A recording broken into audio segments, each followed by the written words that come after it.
जय हिंद। इन सबको तो आप लोगों का बहुत तहे दिल से वेलकम है अपने यूट्यूब चैनल शिक्षा सेंटर में। हम लोग एक नया ये प्लेलिस्ट इस ईयर स्टार्ट करेंगे और इसके अंदर इंडिया मैप के बारे में अपन लोग डिस्कस करेंगे इंस्पायर्ड बाय खान सर। मतलब खान सर जिस तरीके से वगैरह पढ़ाते हैं उन्हीं के क्लास से कुछ चीज़ें मतलब ली हुई है, इजी टू इजी वे में समझाने की कोशिश की गई है। और कोशिश करेंगे इसे जल्दी से जल्दी अपन लोग 5-7 मिनट के अंदर लपेट दें। अपन लेके चलते हैं कि अपन को कुछ भी नहीं आता है, अपन लोग जीरो है मैप के बारे में, अपन कुछ भी नहीं जानते। तो सबसे पहले अपन लोग दिशाओं के बारे में बात कर लेते हैं। तो दिशाओं के अंदर जैसा कि सबसे पहले ऊपर की साइड नॉर्थ होता है, नीचे की तरफ साउथ, इधर की साइड ईस्ट और इधर की साइड वेस्ट होता है। तो अब नॉर्थ हमेशा ऊपर ही रहता है और साउथ हमेशा नीचे ही। क्यों ऐसा? इसलिए क्योंकि मैग्नेट अपन कंपास यूज़ करते हैं कभी भी दिशाओं का ज्ञान प्राप्त करने के लिए। तो क्या होता है, हमेशा उसकी सुई नॉर्थ की साइड चल जाती है और ढूंढना ईजी में होता है। आप दिन में तो जैसे बता सकते हो कि ईस्ट कौन सा है वेस्ट कौन सा है, लेकिन रात में कैसे बताओगे? तो इसके लिए अपन को कंपास का इस्तेमाल करना पड़ता है। कंपास बिना किसी एनर्जी के चल जाता है, अपने आप ही। वो पानी में भी सेम चीज़ शो करेगा, हवा में भी और धरती में भी सेम चीज़, इसलिए कंपास को अपन ने दिया गया है। अब इधर आप लोग देख सकते हो कि नॉर्थ मतलब वैसे तो मोस्टली 4 दिशाएं होती है, लेकिन इनके जो मध्य में बहुत बड़ा डिफरेंस आ जाता है, तो उसको अपन किस चीज़ से डिनोट करें?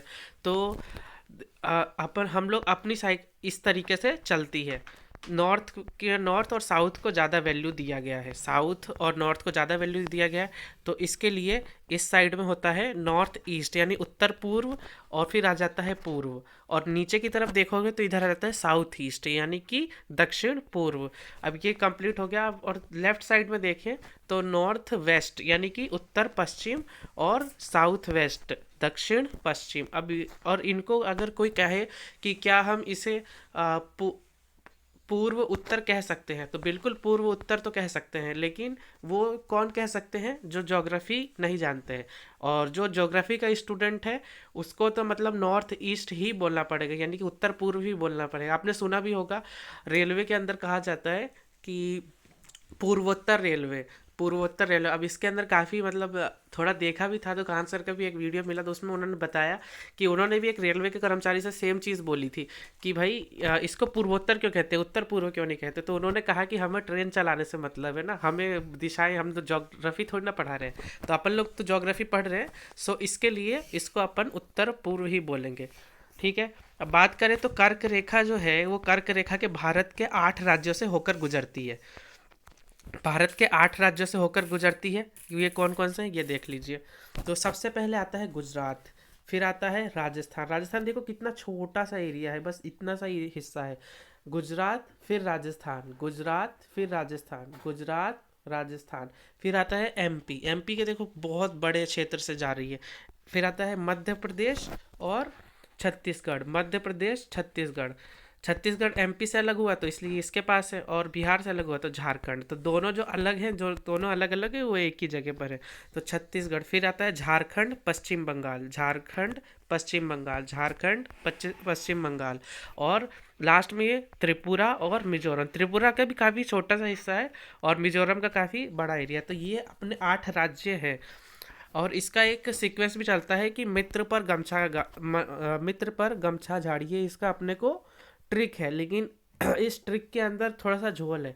वो ऐसे कि मित्र, तो यहाँ से हो गया मिजोरम त्रिपुरा, पर गमछा झाड़, तो इस तरीके से जैसे प से हो गया पश्चिम बंगाल, ग से हो गया गुजरात। तो ये सीक्वेंस में नहीं है, लेकिन अपन लोग सीक्वेंस से देखते चलेंगे तो अपने से कोई भी अगर पूछे तो अपन कह सकते हैं कि यस, ये देखो पश्चिम से लेके पूरब तक अपन सीक्वेंस से बता दिया।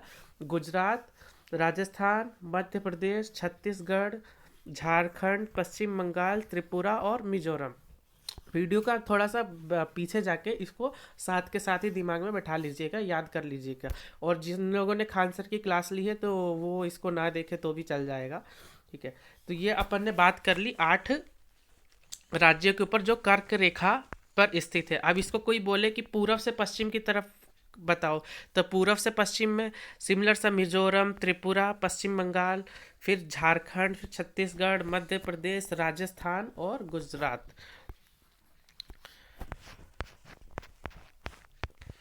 ये चीज़ अपन ने देख ली पूर्व से पश्चिम की ओर।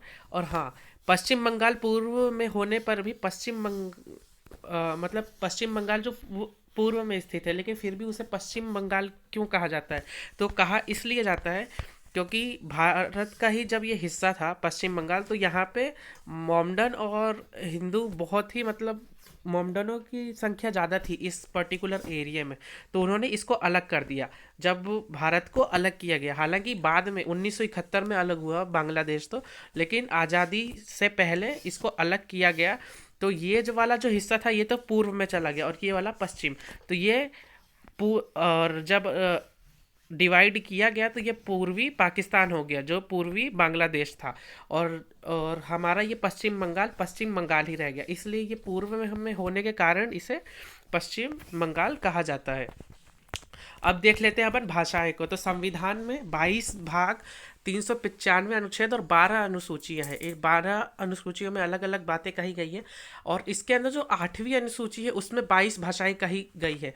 ठीक है, अब 22 भाषाएं कही गई है तो इन 22 भाषाओं का अपन लोग मैप की सहायता से याद करेंगे और ये बहुत ही इजी तरीका है। तो कश्मीर में बोल जाती है कश्मीरी, सिंध का ये जो एरिया है यहाँ बोल जाती है कश्मीरी सिंधी।